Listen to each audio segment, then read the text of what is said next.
Guys, Fry here, and welcome back to episode 11. Now, I have a little story. Not story, but I have something to tell you guys. I just spent the last 45 minutes recording this episode already. And for some reason, my recording software decided that when I marked off one of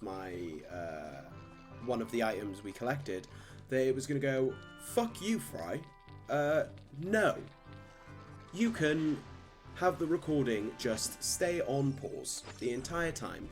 And by pause, I don't mean I accidentally paused it. No. When I click off the game to mark the markings on the game, it pauses the game, and then I click back on it, it unpauses it, and the recording resumes.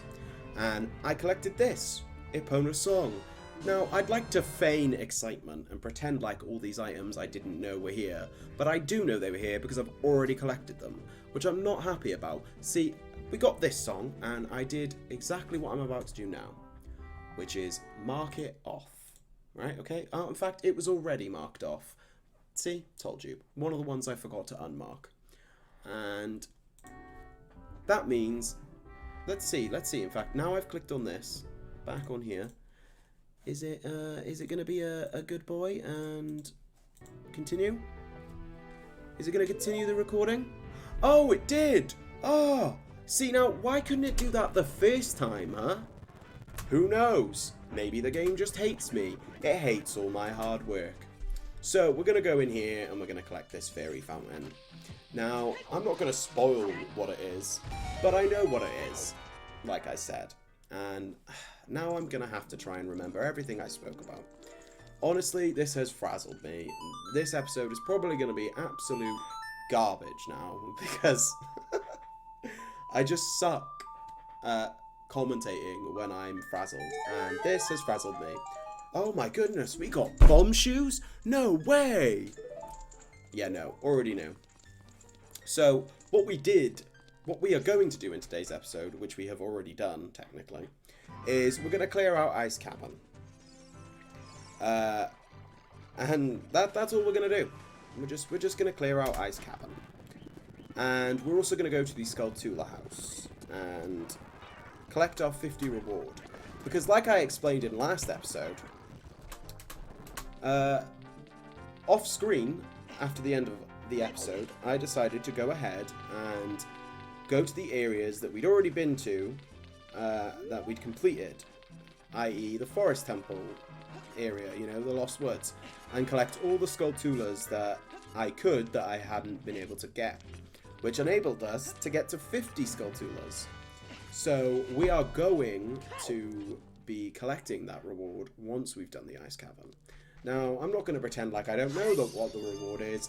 I do. I do know what the reward is, and it's a very good reward.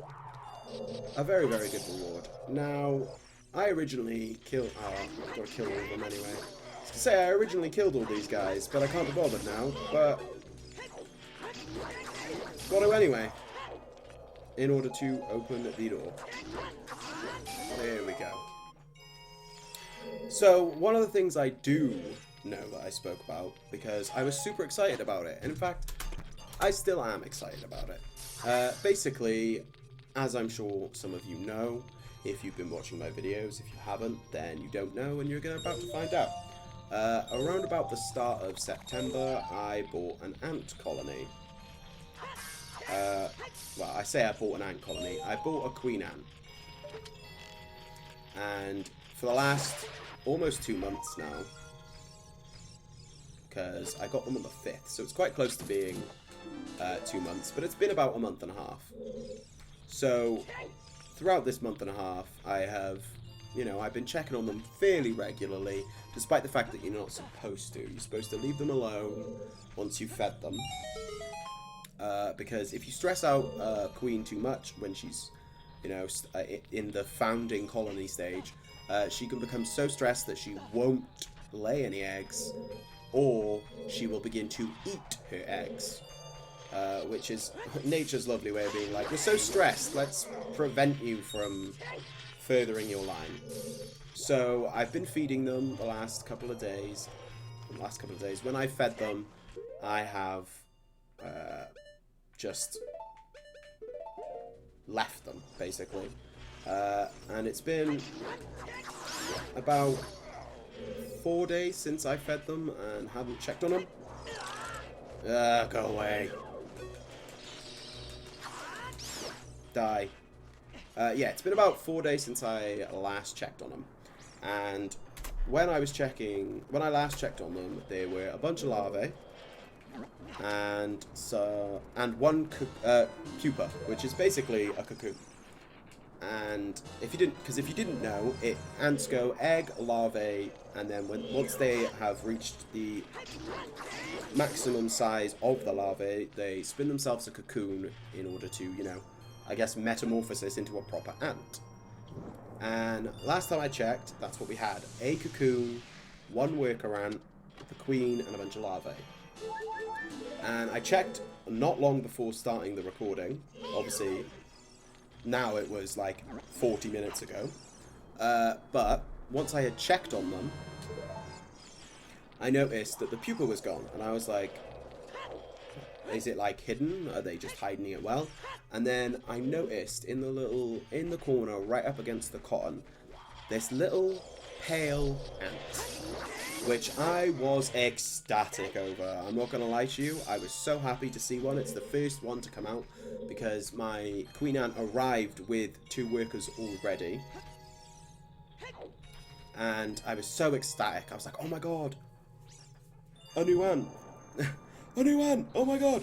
And it's basically super pale at the minute because once they obviously freshly emerge from the cocoon, they haven't fully, like, their exoskeletons haven't fully hardened. They're quite weak, so they are very pale and basically see-through. So once I'd realized, you know, there was a fresh new worker ant, which also means it couldn't have been long since they got out of the pupa.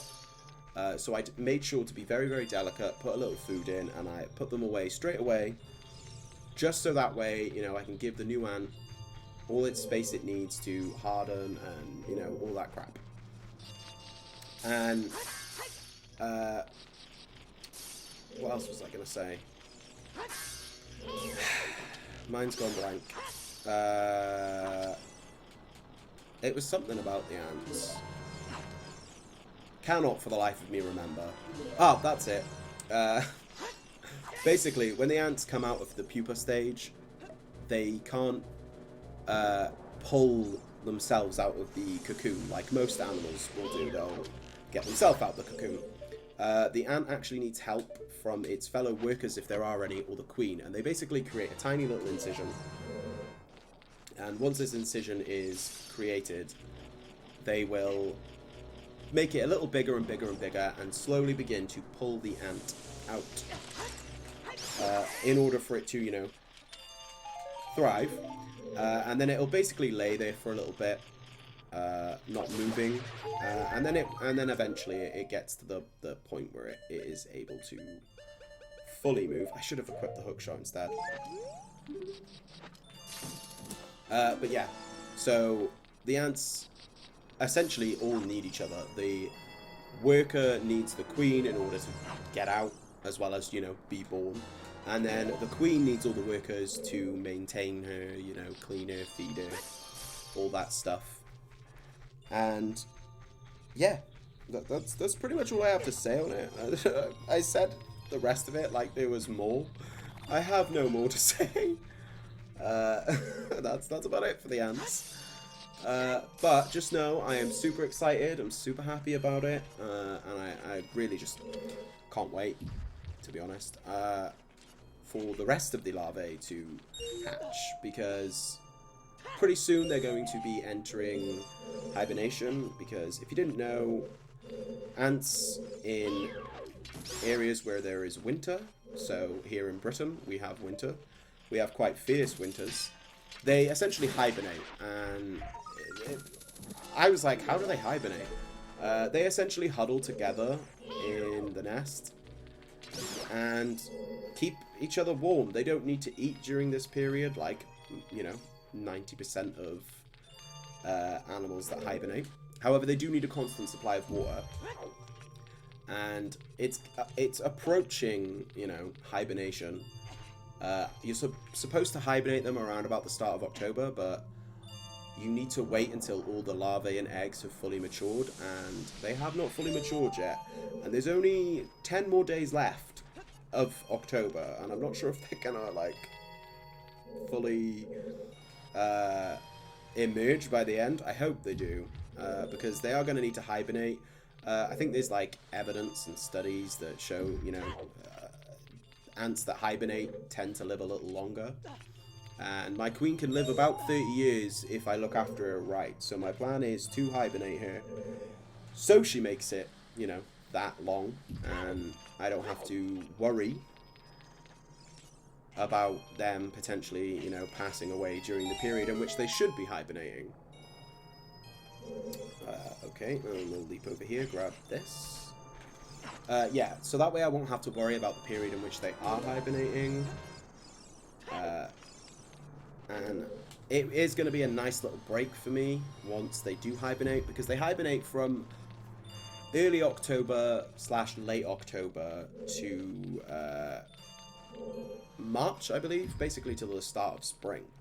So it's a nice little break for you if you are an ant keeper and you live in a place that has a winter, because obviously places like the Philippines, I think they have the season of winter, but obviously it's not cold enough. It's consistently hot, which obviously I kind of wish my ants didn't have to hibernate, because it'd be nice to just have them year round constantly. But again, it's a nice break. It means I don't have to spend money on food and stuff. I can just leave them be. You got to hibernate them in the fridge. Well, you don't have to hibernate them in the fridge, but it's the best place to hibernate them, because obviously you don't want to hibernate, put them in too cold an area, because obviously then they might actually die. So you got to find like a good cold area that isn't too cold, i.e. a fridge. But obviously I'm very worried about putting them in the fridge, because my family is, you know, a big family, and my siblings tend to rip open the fridge door, you know, and you know when you open the fridge door so violently things move. That's what I'm terrified of happening to my ants. So I'm a little nervous about that. But I will be putting them in a box, a little tub, with some air holes in, and some cotton to stop the thing moving. So yeah, the reward we just got is I missed the first one, I think it was the blue pea. But we also got the adult wallet. And the adult wallet, the giant's wallet, which is very, very useful. Now we're going to plop our clogs down in here. And it's a little shortcut out. Also, sorry about, I'm just going on about ants, but I've not long discovered the thrill of ant keeping and ant watching in general. I mean, when I was younger, I used to enjoy watching ant trails and following ant trails, seeing where they went, or watching ants, you know, carry or, you know, get on food and stuff like that. I always found that very, very fascinating. And obviously it wasn't until I found the Ant Canada channel, which posts, you know, regular videos about all his ant colonies and stuff like that. And once I saw that video, I was like, oh my goodness, I want an ant colony. And went online to look up, you know, nearest ant farm places that I can buy an ant. And luckily there is an ant shop, essentially, quite close to my area in Wales. It's in Carmarthen. It's called Ant Antics. It's where I got my queen ant from, and all my starting gear and stuff like that.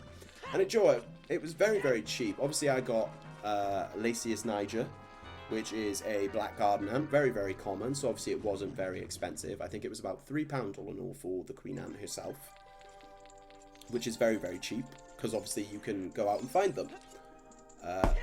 Especially ones that are in your local area, so they're going to be cheap in your local area, which was very, very nice. And then the test tube, I think I got 2.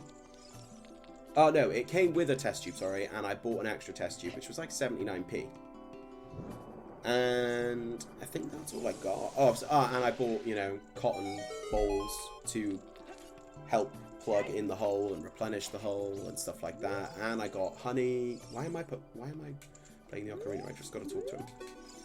And then obviously, yeah, honey and some insects, etc. Ah, there we go. There's the bloopy. Just what we wanted. I'm gonna have to look back in the recording and see what that other reward is. I think it was a heart piece. I can't remember it. Obviously I should remember from when I recorded earlier, but I mean it was like 35 minutes ago, so it's been a while. But now that we have essentially collected everything we can collect there, we are going to head to the... Oh, no, I don't want to do it on there. We're going to head to the Skulltula house in order to grab the 50 reward. And... yeah, there we go, I remembered it. And then once we've done that, we're going to go ahead and get Epona, because now that we have Epona's song, we can finally grab Epona from the Lon Lon Ranch, because in order to get Epona, you basically need to play Epona's song in Lon Lon Ranch for it to come to you, and then you challenge this guy to a race, and you've got to do 2 races. Which, there you go. See, I was ecstatic when we got the hover boots. I was like, oh my god, the hover boots! This is what we need. Now it's not exciting because I know that it's where the hover boots are.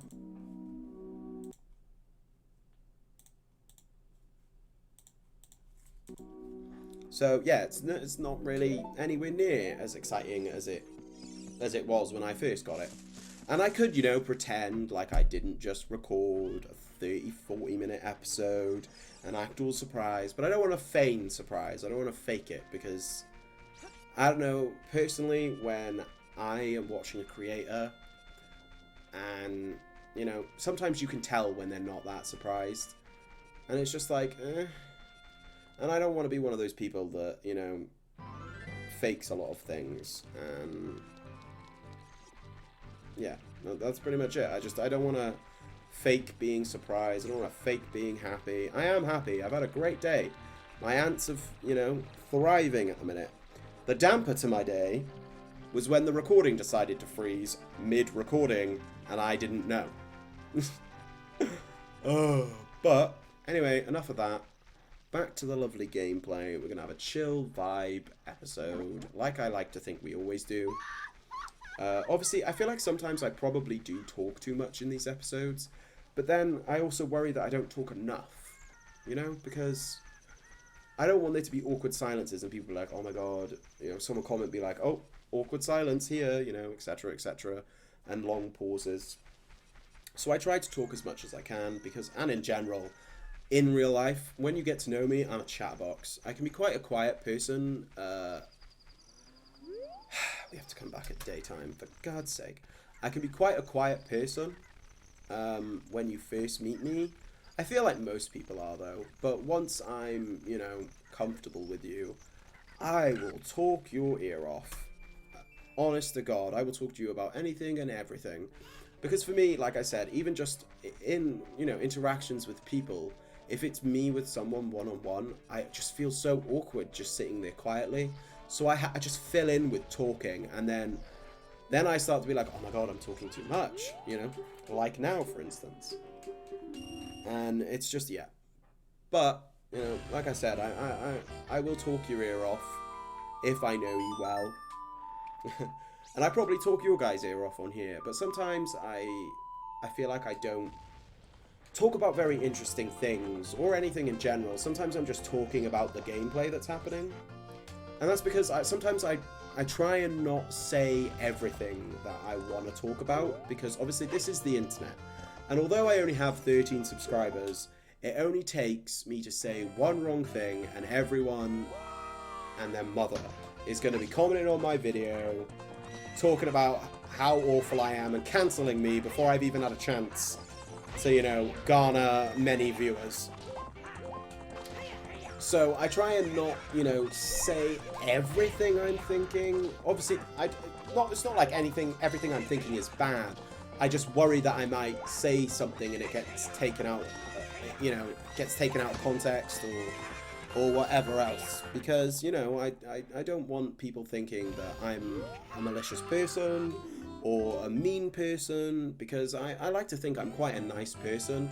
And yes, last episode I had a huge rant about Keemstar. But can we all just agree Keemstar's a bit of an arsehole? And what he said really wasn't okay. Like, basically saying spousal abuse is okay because a bunch of people thought she was single and sent her money. Like, no, that's not on, Keemstar, you bloody dingus. Right, oh, come on, surely we're in first. No, we just missed. Oh, we're gonna have to do both races again. This happened last episode. Oh, go away, you bloody bastard. But yeah. So, yeah, I like to think, you know, I like to think I'm a nice person. Not to suck myself off, but I have been told that I'm a really nice person.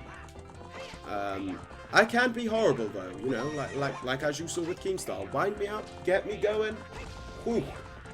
I will say some very nasty things to people.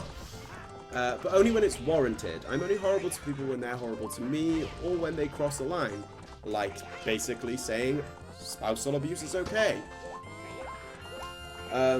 Speaking of that video, I noticed it's got quite a few views. I think it's obviously because I put Keemstar in the title and in the thumbnail, but I noticed someone disliked it, and I'm not sure if it's because I was bad-mouthing Keemstar and they didn't agree with my opinion, or if it's just because they saw Keemstar is disgusting as the title and thought, I'm gonna dislike that.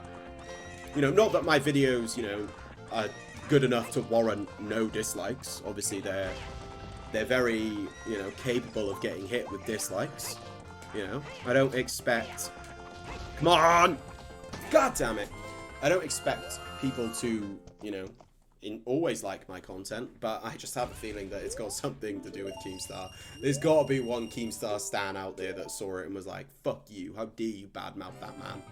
You know, not like he's proven time and time again that he's a racist piece of shit, but, you know. And you can argue he's changed, but has he? I feel like that tweet proved to me he hasn't changed. He's still an arsehole through and through. Look at me, back on the topic of Keemstar again. He sees this video, he's gonna... I guarantee he's gonna accuse me of trying to coax on his fame, using his name to better myself and all that crap, when that's not true. I just think you're an arse, and I hope people agree with me. Most people agree with me. Yeah, we've still got to beat you again, mate. This horse race. It's just not what I'm after.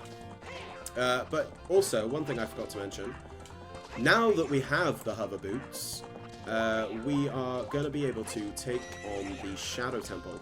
Ooh, and now that I remember, we should, hopefully, be able to get across to the Fire Temple boss.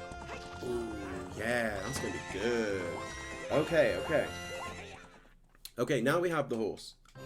And he's like, you can't have Epona. Because he was going to give it to Ganondorf, but she wouldn't let anyone ride her until we played Epona's song.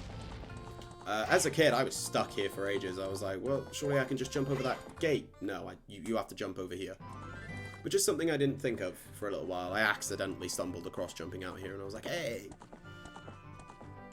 But yes, now that we have that, where should we go now? Now that we have that, Epona isn't a that fry. She is a beautiful, she is a beautiful, majestic horse. Ooh, I just hiccuped as well. But we're gonna head over to Gerudo Valley. Ooh! We need to get this...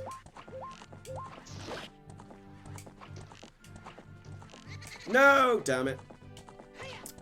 We need to get a Big Po for the Big Po side quest. In fact, Joe, let's run back and see if she reappears. Hopefully she reappears. When we hit Epona, does it make an explosion? No, okay. That was just randomly happening. Okay. Right. Let's see if this thing appears again. Are you gonna? No? Okay. Never mind then. But yeah, we're going to head on over this area because there are a few things we can get. There is a Oh, that was just the bushes. I was like, what the hell? That sounded like a Skulltula fell, but it was the bush. Yeah, there's a few things we can pick up. Not loads, actually. We can enter the Gerudo training ground. But there are a lot of keys in there, and I don't think I want to go through any of that at all. At least not yet.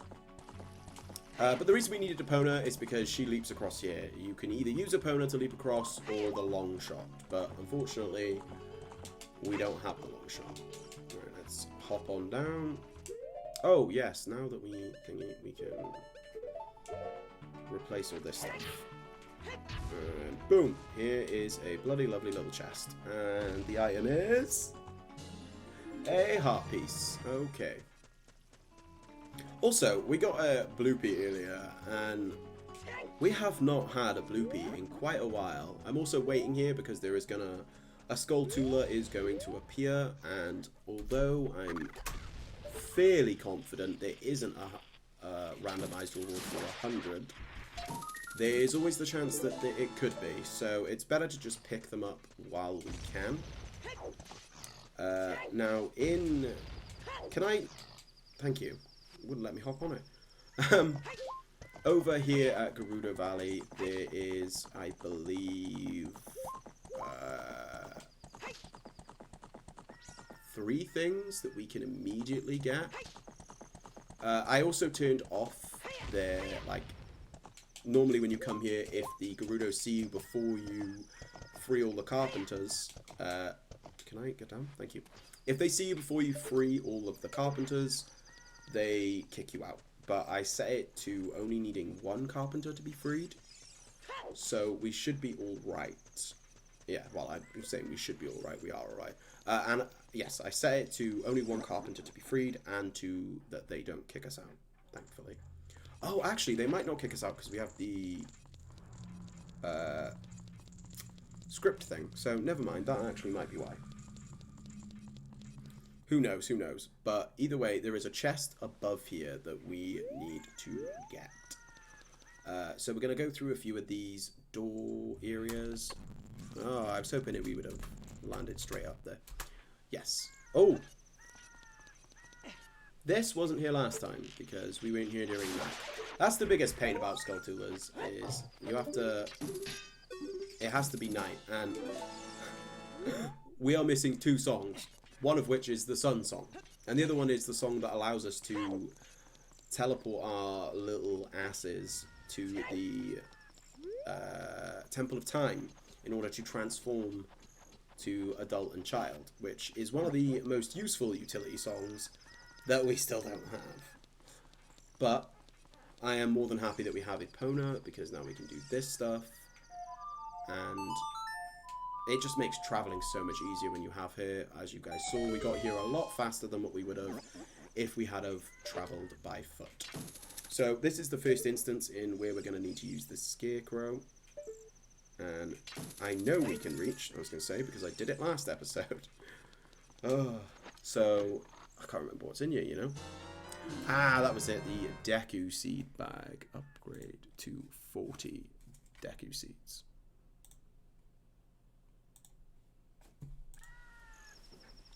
So that's one of the things we came here for. How long is this episode? It's about 28 minutes. So do you know what? I think we are going to zoom on up here and... Ah! It's night, so it's not here. Never mind. What else could we do that doesn't require a lot of time? I suppose we could... I'm pretty sure I set it to 1 carpenter to be freed, but let's talk to this guy and find out. Ah, yeah, all of his workers are gone. Yeah, okay. So we still need to get at least 1 of the workers. Sorry for all the speed up, but just like I said, I've already recorded this episode, and I really don't want. I can't be bothered for all the walking around slowly after I've already done all this.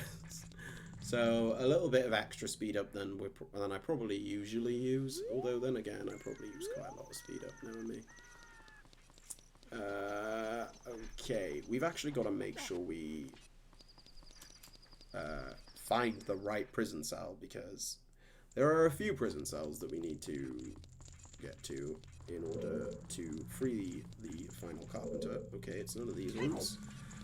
I feel like we... No, we didn't come through here. We didn't come through here.